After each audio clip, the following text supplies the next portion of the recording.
You've been stuck for 20 minutes, bumper to bumper, barely moving. And then, finally, you reach the front of the jam.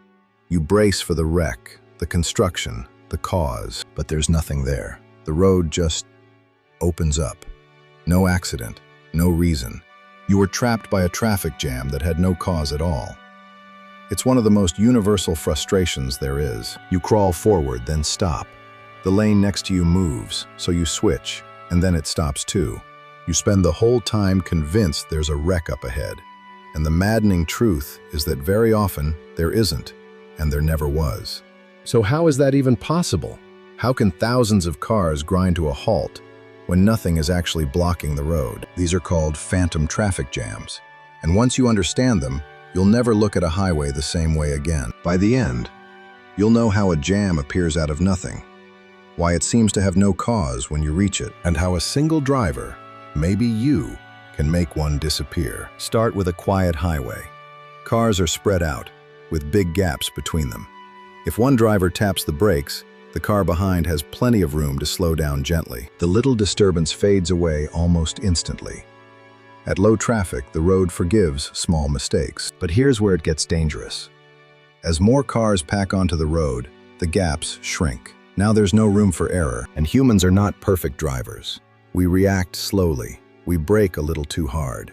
On a crowded road, those tiny imperfections stop fading and start to grow. The root of it is something you can't switch off.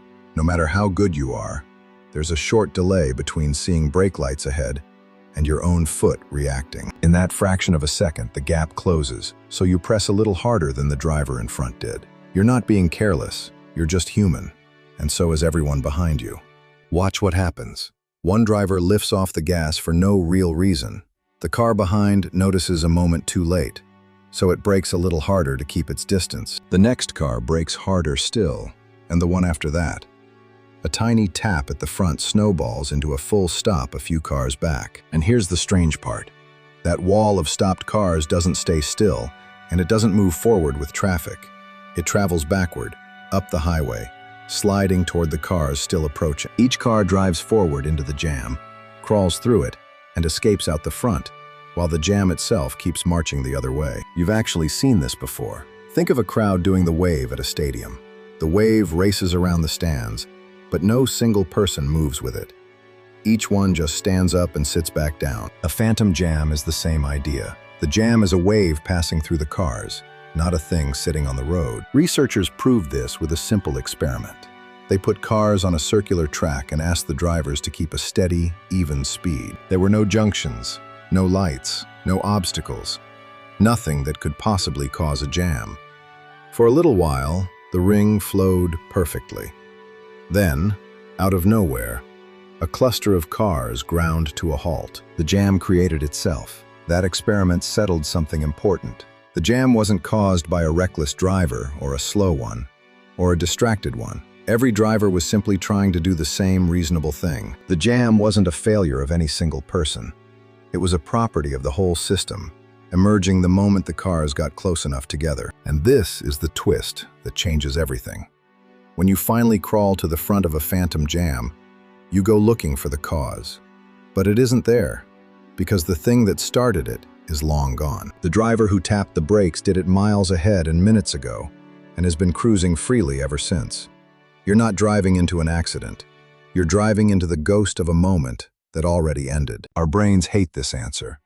We're wired to look for a cause, a culprit, a wreck, a reason. So we blame the slow driver, the merging truck, the rubbernecker. Sometimes those do start it, but often the real cause is invisible. Too many cars, reacting a hair too slowly, all at once. And it's not really one bad driver's fault either. Below a certain amount of traffic, the road absorbs every little mistake. Above it, the road amplifies them. That invisible line is a tipping point. Cross it, and a single tap of the brakes is no longer a small event. It's the seed of a jam that can last for miles. Scientists describe dense traffic almost like a fluid. And just like a fluid, it can form sudden shock waves, abrupt walls where fast-moving flow slams into slow-moving flow. The same math that describes a wave moving through water or air can describe a jam moving through a highway. Your commute obeys the laws of physics whether you like it or not. This costs you more than patience. All that stopping and starting burns extra fuel, wastes enormous amounts of time, and pumps out pollution for nothing. Worse, sudden stops in dense traffic are exactly where rear-end crashes happen. Phantom jams aren't just annoying, they're expensive and dangerous. Here's the unsettling part. You have almost certainly started one of these yourself. A glance at your phone, a slight lift off the gas, a brake tap you forgot a second later. Behind you, that tiny move may have grown into a jam that trapped hundreds of people long after you'd driven away, completely unaware. So here's the part that puts you in control. You can actually dissolve these jams. The trick is to stop slamming the brakes and racing forward. Instead, leave a big gap to the car ahead and hold a slow, steady speed.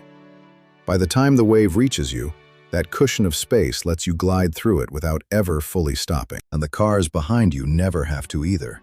One calm driver can soften a wave, and experiments show that even a handful of cars holding a steady pace can smooth out traffic for everyone behind them. It's why self-driving and smart cruise control could one day erase phantom jams entirely, not by going faster, but by refusing to panic brake. Some highways already fight back.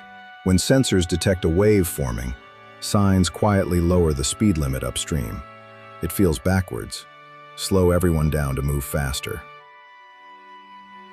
But easing the whole stream keeps it from slamming into the wall ahead, and the jam never gets the chance to grow. The jam was never about the road, and it was never really one driver's mistake. It was thousands of small reactions piling up past a hidden tipping point. The cure isn't speed, it's space, patience, and a steady foot. The simple act of not overreacting to the car in front of you. So next time you're stuck, and you finally reach the front to find empty road, you'll know the truth. There was no accident, no villain, no reason. Just a wave of human reaction and a little too little space. If you want the next video to break down another hidden system running quietly behind your everyday life, subscribe.